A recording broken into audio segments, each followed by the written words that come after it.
Alright, kami po yung nagpe-prepare ng pato. Yan, narebuntot ng pato.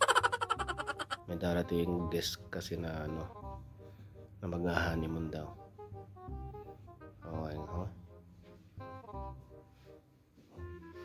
Yun, tumuka na. Tumuka na sa sa dibdib. Nagkakaibihan na. Kahigpit ng patong yun. Agad nangungunan tumuka.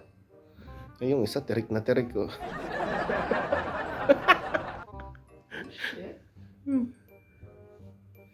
Yun, binaluit na ang ulo. Wow, yun pala yun. Parang maging heart shape. Naks naman. Okay, tanyo na kung paano gawin yan. Oh.